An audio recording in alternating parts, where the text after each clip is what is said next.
This is a brief video to discuss some of the things that seem to be going on in the COGR. I hope that we'll have an opportunity, that is, Kelly and I will have an opportunity to look at one of Ray's sermons and the sermons that Steve has recently preached. But it is evident that there is some turmoil in the camp. Ray has produced a sermon in which he seems to blame everybody for what is actually Steve's sin, whatever that is, and he uses some incredibly bad exegesis and arrives at ideas or thoughts that no biblical exegete would ever come to. Incredibly poor exegesis. So there's that to discuss. And then Steve seems to be in rebellion, and I'm not sure whether it's racism that he is primarily trying to address or whether there's something lying behind that.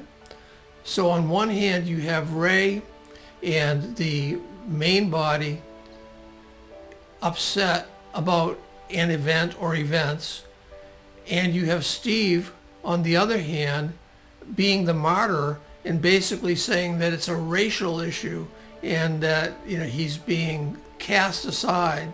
He's not welcome anymore. Ultimately, one of the questions is, does this help people to see the fallacy involved in this false apostle idea? These are people struggling through petty feelings,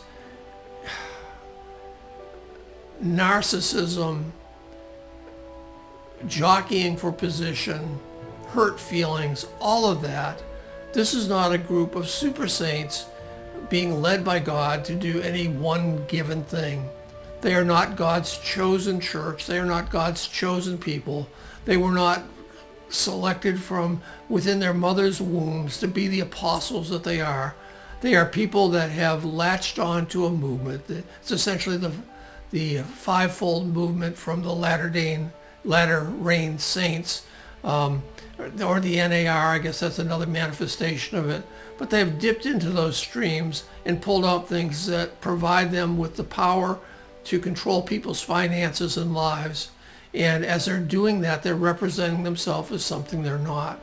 And now the curtain has fallen aside and we're able to see some of the internal tensions and the problems that they are experiencing.